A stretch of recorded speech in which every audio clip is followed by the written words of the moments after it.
Something about Meghan Markle and Prince Harry's children doesn't add up. And no, this isn't tabloid gossip. This is about legal documentation, inconsistent public records, and a string of anomalies that raise more questions than answers. From mysteriously altered birth certificates to whispers of high-level surrogacy, and from missing parental identities to possible biological secrecy, the story of Archie and Lilibet's origins is beginning to look less like a family fairy tale and more like a carefully engineered facade.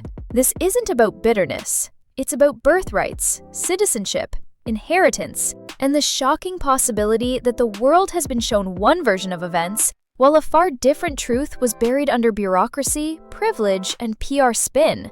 As we pull back the curtain, one thing becomes clear. This story isn't about royalty anymore. It's about reality, and reality, in this case, is stranger than fiction. When Archie Harrison Mountbatten Windsor was born on May 6, 2019, royal protocol should have ensured a predictable and transparent registration. After all, birth certificates for royal offspring have always followed a set tradition. Full legal names of both parents, clear reference to lineage, no ambiguity. Yet Archie's birth certificate broke from that tradition, dramatically. Instead of listing Rachel Meghan Markle as the mother, the document named her only as Her Royal Highness the Duchess of Sussex. No legal name, no signature, just a title. This seemingly minor change was unprecedented. And then, just 11 days later, the certificate was quietly altered, completely replaced. This wasn't an ordinary amendment. It wasn't even flagged publicly. The original certificate vanished, replaced by a new version that preserved the ambiguity. Why? According to Meghan, this was done without her consent, dictated by the palace, she claimed. Yet palace sources quickly countered, suggesting she was the one who requested the change. So which is it? Why strip a mother's legal identity from her own child's birth certificate? Was it to obscure something deeper? Perhaps parental rights or legal jurisdiction? Or was it part of a broader strategy to redefine the Sussex family's public narrative? One thing's for sure, this wasn't just paperwork. It was the first crack in the facade. In June 2021, Harry and Meghan announced the arrival of their daughter, Lilibet Lily Diana. She was, officially, born at Santa Barbara Cottage Hospital in California, a hospital chosen for its privacy and security. But while the press release was polished, the paperwork was peculiar. The birth certificate once again listed no legal name for Harry. Instead of Henry Charles Albert David, it simply read, His Royal Highness the Duke of Sussex, a ceremonial title with no legal standing in the United States. Why omit his legal identity from a US birth certificate? In American law, parentage is a legal status, not a symbolic one. If Harry's legal name doesn't appear on the document, his rights as a father could technically be open to challenge under US family law. But there's a deeper mystery. Insiders claim that Lilibet wasn't born in California at all. Instead, whispers point to Colorado, a state known for surrogacy-friendly laws that prioritize anonymity and parental discretion. In Colorado, contracts between gestational carriers and intended parents can remain sealed, identities can be redacted, and even birth locations can be legally reclassified. Why would they go to Colorado? Because Colorado's surrogacy statutes provide one thing California doesn't: total invisibility. If Lilibet was born via surrogate in Colorado and later registered in California, that would explain the sparse details, the title-based certificate, and the absence of any… Meghan claims she suffered life-threatening preeclampsia during Lilibet's birth, a condition that can lead to seizures, organ failure, and a long recovery period. Yet within days, she was appearing on Zoom calls. Radiant, upright, and composed, there were no visible signs of postpartum recovery, no signs of swelling, hospital admission, or medical restrictions. And there were certainly no photos leaving the hospital, just a press release and a stock photo of a rose bush. At the same time, Harry flew to Aspen for a polo match, just weeks after Lilibet's birth. Not exactly the behavior of a new father supporting a wife recovering from a traumatic delivery.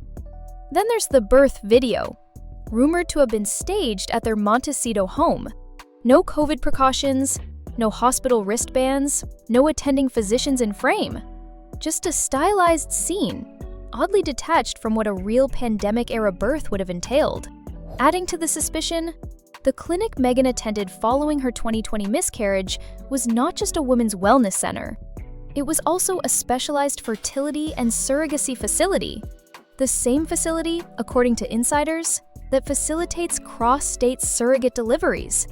If Meghan and Harry used a surrogate, the use of legally vague birth certificates would be a calculated move to control the narrative and the parental legal rights. This medical documentation from the alleged Santa Barbara hospital. Now for the most explosive question of all. What if Prince Harry isn't Lilibet's biological father? It's a dangerous allegation, but not without basis. For years, elite circles have whispered about Harry's fertility challenges, stemming from a combination of childhood health issues and a rumored genetic disorder. These rumors, never confirmed, have circulated since his teens at Eton.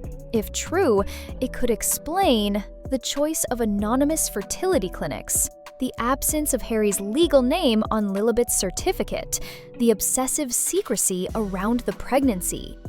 Some speculate that Lilibet was conceived using Meghan's egg and a donor's sperm, carried by a surrogate in Colorado and later registered in California using royal titles to blur the trail. But why would they go to such lengths? Because bloodline matters, especially in royal circles. Any suggestion that a royal child isn't the biological descendant of a Windsor could raise serious constitutional, legal, and inheritance questions.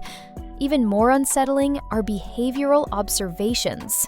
Meghan is frequently more affectionate with Lilibet than with Archie. In interviews and photos, her body language often shifts.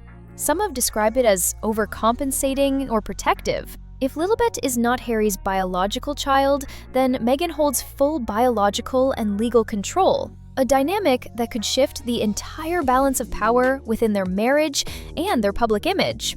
Perhaps the most deafening element in all this is the silence from Buckingham Palace. 2 birth certificates, 2 missing legal identities, 0 official correction or clarification.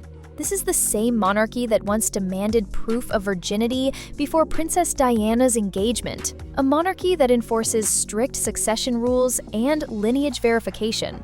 And yet, when it comes to the Sussex children, total silence. Are they unaware, unbothered, or are they protecting something?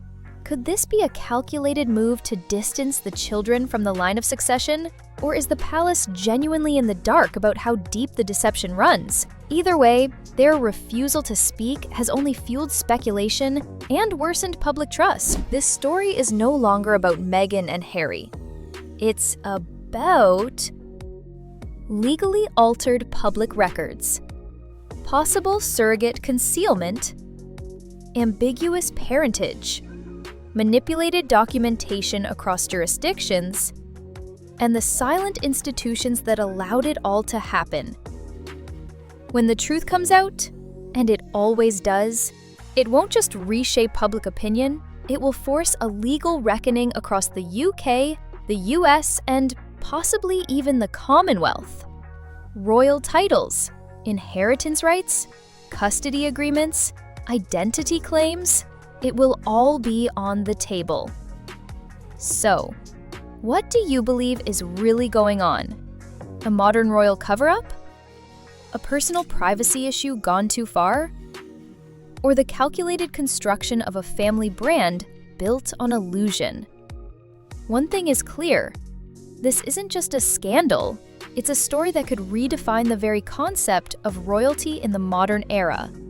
And when the curtain finally drops, it won't just shock the royal family, it'll shock the world.